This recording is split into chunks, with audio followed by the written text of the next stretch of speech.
Price Lord. கர்த்தர் நல்லவர். உங்களுக்கு விரோதமாக எழும்பின காரியங்களை ஆண்டவர் உங்களை கொண்டே அவைகளை ஒன்றுமில்லாமல் ஆக்கி போடுவார். அன்றைக்கு பார்த்தீங்கன்னா மோசே பிறக்கும் பொழுது அந்த பார்வோன் ராஜாவால் ஒரு சட்டம் கொண்டு வரப்படுகிறது.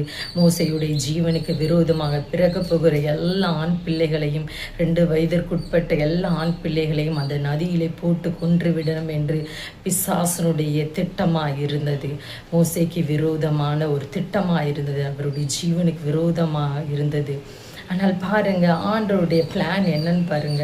அவர் வைராக்கியம் நிறைந்த தேவனாக இருக்கிறார். எந்த தண்ணீரை கொண்டு மோசையுடைய ஜீவனை அழிக்கும்படியாக பிசாசு வைத்திருந்தானோ அதே தண்ணீரை வைத்து பார்வோனையும் அவன் சேனைகளையும் ஒட்டுமொத்த இராணுவங்களையும் தேவன் அந்த செங்கடல் வழியாக அந்த செங்கடலுக்குள்ளாக அமிழ்த்து போட்டு அழித்து விடுகிறார்.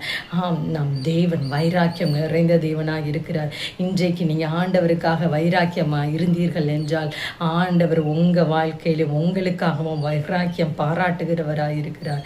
ஆண்டவர் தாமே உங்களை ஆசீர்வதிப்பாராக. ஆமென்.